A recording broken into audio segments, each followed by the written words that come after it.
الكرد كان لهم وجود تاريخي عريق في دمشق، شكلوا جزء من النسيج الاجتماعي والثقافي وساهموا بمختلف مجالات الحياة من السياسة والتجارة إلى الفنون والأدب. تركوا بصمات واضحة على هوية المدينة. تأثرت عادات وتقاليد أهل الشام بحضورهم، وتداخلت مفردات كردية باللهجة الشامية كدليل على التفاعل العميق بينهم. وبالمقابل اكتسب الكرد الكثير من الثقافة الدمشقية ليكونوا جسر ثقافي بين الهويات المتعددة، ويعكسوا روح التعايش والتفاعل الحضاري بقلب دمشق.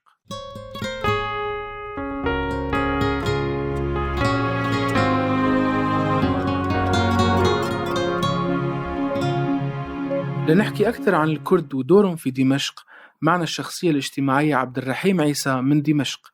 أهلا وسهلا فيك. لو بدنا نبلش بوجود الكرد بدمشق، لو نحكي عن أبرز المجالات اللي كان للكرد أدوار بارزة فيها وأهميتها. هلا بالنسبة للدور الأكراد بدمشق، كثير منهم مثلا شغلوا منصب رئاسة الجمهورية، مثل محمد علي العابد، حسني الزعيم، أديب الشيشكلي، فوزي السلو، يوسف العظمي وزير حربية كان، محسن برازي كان رئيس وزراء. يعني مثلا أدوار الدينية اللي لعبوها مثلا رجال الدين مثل الشيخ محمد أحمد كفتارو، أبوه أمين كفتارو مثلا، مثل رمضان البوطي، بيت البوطي، هن يعني سلسلة عائلة دينية موجودة في دمشق، لعبوا دور مهم في مجال الدين.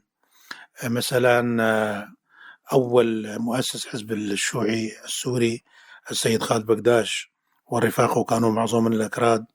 كان كثير من المجاهدين من الأكراد كانوا ناضلوا من أجل سوريا ضد الفرنسيين وضد العثمانيين. كان لهم كل الدوار، حتى أول من رفع العلم السوري على البرلمان السوري هو أحمد بارافي، كان شرطي على رفع علم السوري على البرلمان بعد قصف الفرنسيين لها. وهي من يعني حالات الدينية والاجتماعية. مثلا الصناعات كان أهم ولا زالت هي البروكار هي صناعة كردية. برو يعني إبراهيم، وكار يعني عمل إبراهيم، يعني أو من أعمال إبراهيم. بروكار أجا هو من أجا من كركوك. هذا برو اشتغل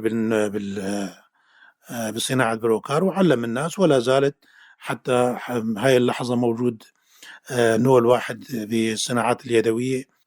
فيعني لعبوا هذه الأدوار بشكل كبير، وأثروا بصناعات الشام وبالدور السياسي والديني بالشام. ومثلا لأنه الأكراد اجوا مع صلاح الدين الأيوبي، حربجية، بتعرفوا يشتغلوا بالحرب، فكانوا بحاجة لشيء ينفعون بالحرب. فاجوا جابوا ناس من مدينة السروج الكردية، كان مختصين بالسرج الخيل.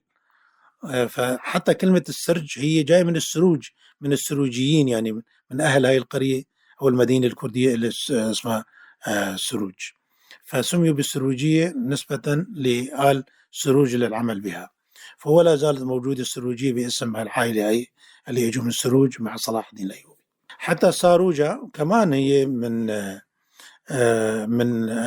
نسبة إلى أحد الآغاوات اللي يجوا من سروج، نسبة للآغا السروجي. إذا بدنا نحكي عن اللهجة الشامية والمفردات الكردية اللي دخلت فيها، في كتير مسلسلات سورية بتحكي عن البيئة الشامية، فيها مفردات كردية وتستخدم. لو تذكر لنا بعض هالمفردات ونذكر أسباب دخولها للهجة الشامية. كثير بيذكروا مثلا بالمسلسلات الشامية كلمة عقيد. عقيد هو يعني زعيم الحارة الكردي، عقيد يعني خشمير أو الرجل القوي. عكسه مثلا زقرد الأزعر، يعني كان عقيد دايما الزقرد يعمل مشاكل مع العقيد، ففلان زقرد يعني قوي مشاغب. هو كان مشاغب الحارة اسمه زقرد، والعقيد هو زعيم الحارة. وهي من أهم كلمات اللي بيلفظوها الشوام. مثلا مثل كلمة سربست، بيقول لك والله رجل زلمة سربست. مثلا كلمة برنجي بالكردي، برنجي هو الرز، حبة الرز، يعني فلان منقى مثل حبة الرز، يعني ما عليها أي إشكال. إنه رجل صافي. فبيذكروا كتير كلمة الفرنجي. حتى في أغنية لرفيق سبيعي بغنيها: كل شي فرنجي فرنجي والبلدي بطال. مثلا مثل كلمة فستان بتلبسها المرأة اسمها فستان بالكردية، الروب الطويل اللي بتلبسها السيدة الشامية مثلا، هي معروفة لدى الأكراد. خفتان هي للرجال، هن بيقولوا قفطان بس هي خفتان، هي كمان اسمها بالكردي. مثلا شروال، هن بيقولوا سروال، هي شروال. مثلا كوفية جاي من كفية مشماخ يعني. في كتير مثلا، وخاصة مثلا حتى كلمة شطرنج باللغة الكردية يعني 6 ألوان، 6 رنج. عدهم بتلاقي فعلا هن 6 مفردات، مثلا ملك، جندي، حصان، قلعة، هن 6. وحتى يعني مثلا لعبة الزهر وقت بيلعبوها مثلا بيقول لك انه ياك توسي شاربينج، هاي كمان يعني من الألعاب الكردية التي مارسوها الشوام، هي من صناعة كردية يعني.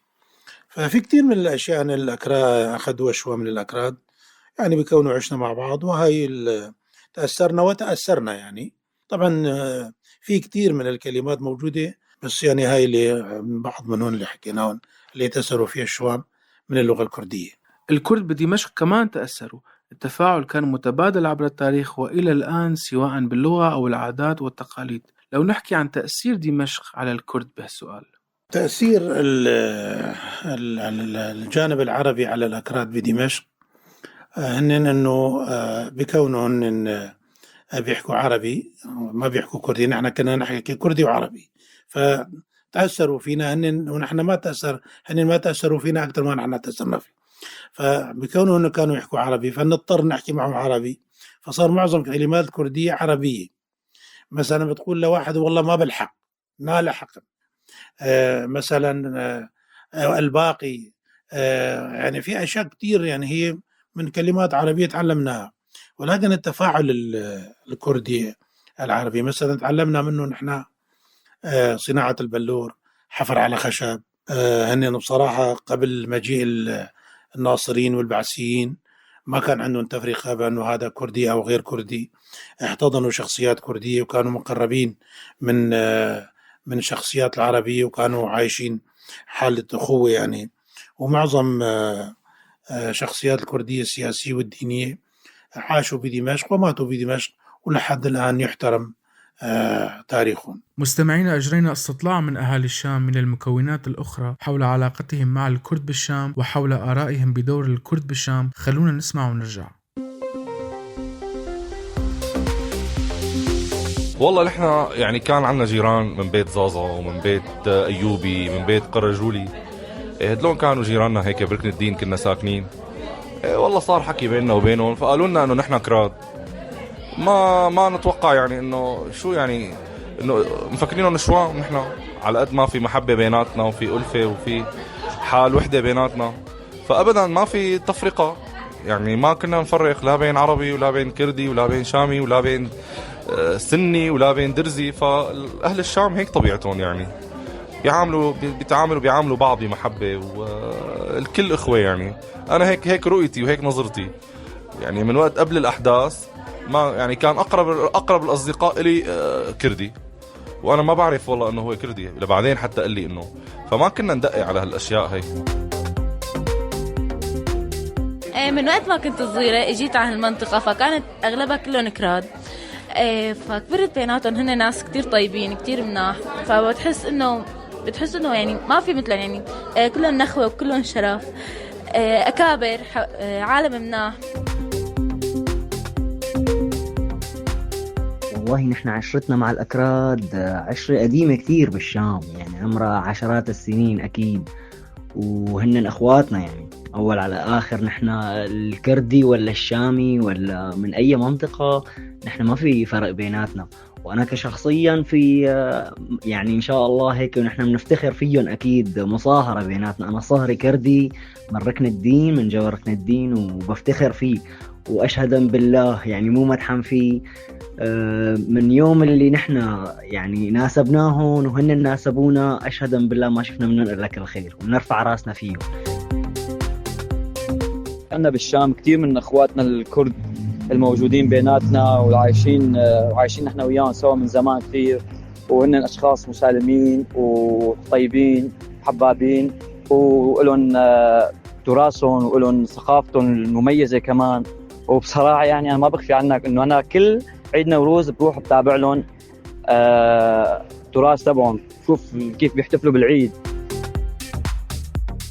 وبعد الاستطلاع وآراء أهل الشام من المكونات الأخرى حول علاقتهم مع الكرد بالشام وآرائهم بدور الكرد بالشام، التفاعل والتعايش بين الكرد وأهل دمشق كيف ساهم بتعزيز التنوع الثقافي بهالمدينة؟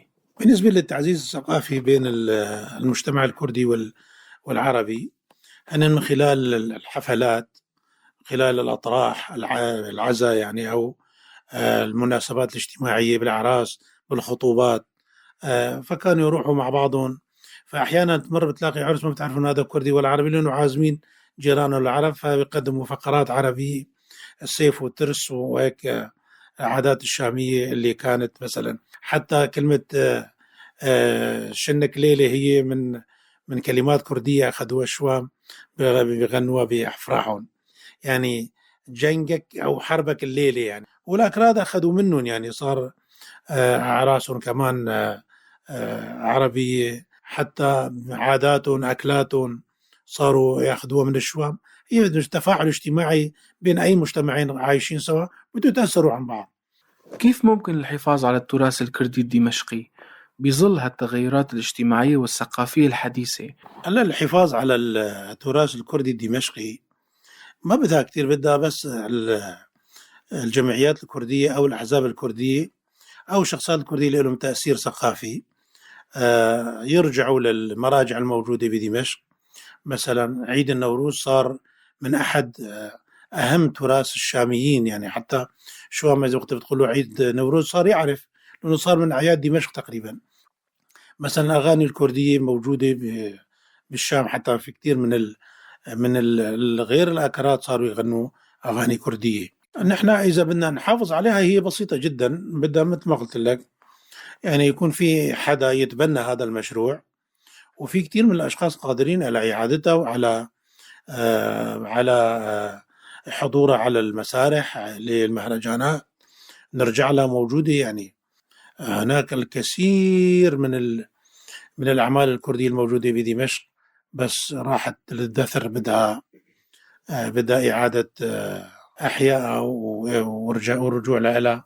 والتراث الكردي الدمشقي عريق جدا، لأنه معظم الشخصيات الكردية اللي كان لهم تأثير ثقافي هن عاشوا بدمشق. الشخصية الاجتماعية من دمشق عبد الرحيم عيسى، شكرا لك على كل هالمعلومات. نشكر آرتا ونشكر دمشق اللي تعلمنا منها الكثير. والشكر لكم مستمعينا، كنت معكم آلام مراد من دمشق.